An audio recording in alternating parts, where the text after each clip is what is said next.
not even running away from So Pakistan. let me also rope in General Dayal into this conversation. General Dayal, it's a conversation about nukes. So let's have a conversation about nukes. Let's have a conversation about tactical nukes as well. Is that something that India needs to be wary of? Because if you are looking at a disproportionate war with Pakistan, then it's important to understand that this is an adversary, sir, that knows no morals. This is an adversary that has no scruples. They have been embarrassed multiple times in the past as well, and that is why this idea of proxy wars has been floated by Pakistan, because they know conventionally they are no match for us. Well, Vineet, firstly, thank you for inviting me to your show. And let me tell you a few things. I mean, that first and foremost, we must appreciate, and the country must laud the effort of the Indian media, social media, and the Indian population, that the government of India or the armed forces or the MI military intelligence or the different agencies have not yet started any psychological or information war on Pakistan. But all the statements that you are hearing from either from their defense minister, or from their foreign minister, from other ministers, or if you go through their social media or their writers are writing, is because of a psychological warfare which has been created by our media by constantly myth in Pakistan or creating a fear in Pakistan, pure psychosis in Pakistan, that India is coming, and be ready, and India this time will not let you go out of clutches, that India is coming and India will destroy you. India will destroy your armed forces, India will destroy your military leadership, India will bring you to a negotiating table in its own terms and conditions.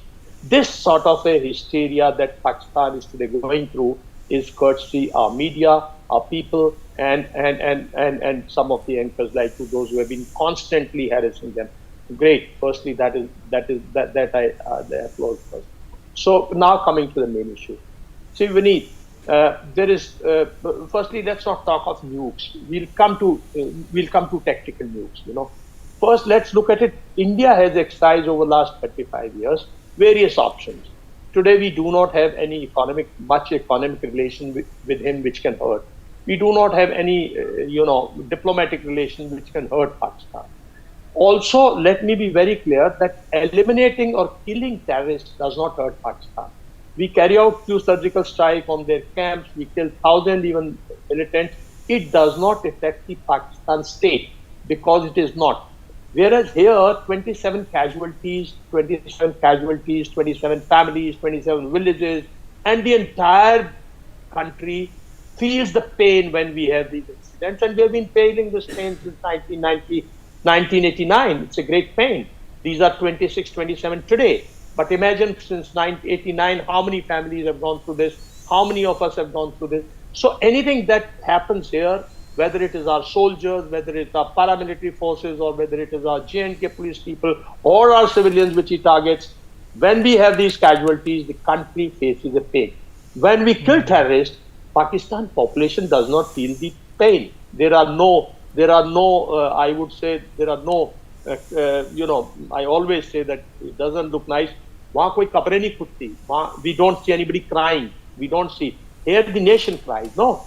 So we have to inflict. So nothing has been able to, a diplomatic effort. Some people say, let's do some financial restricting. Let's do anything. It does not hurt Pakistan. Only and only means now left with India is to exercise its military power decisively, because military power, you are superior to him, and time has come when exercise your military power. We have various options of military power. We have various contingencies, and I'm sure there are strategic thinkers, and there are very senior generals, capable generals in the Indian Army, and there are capable other people, those who are supporting the Indian Armed Forces leadership, that there are enough options to hurt him. And hurt him in a manner that his military is drawn to battle. There are no nukes there. When both the sides, when we are facing him in his territory, when we are drawing his troops, killing them, eliminating their armor, diminishing their military power completely, creating panic into their military leadership. Remember 1965, 1971, right? Who claims? the Yahya Khan and Ayub Khan were dictators. They dictated. They were the presidents in uniform. And after the war, both of them had to run away, hide behind their civilian leadership. They had to resign. We did not force them to resign. Their population, their people forced them to resign because the military suffered humiliating defeat.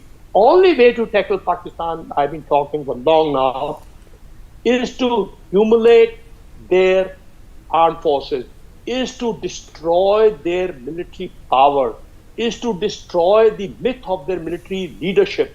Today, Munir is whatever we want to call him, but de facto, he is the dictator of Pakistan. De facto, he has been able to convince the Muslim world that, look, he has succeeded in Bangladesh. He has thrown a government which was pro-India, and they've installed a government which is pro-Pakistan, which is pro-fundamentalist, which is people, those who are anti-India. So he's on the seventh heaven. How do you bring him? You've got to bring him to battle from different. The Pakistani says, no. Ziaul Haq said, no. He'll have 1,000 cuts and bleed you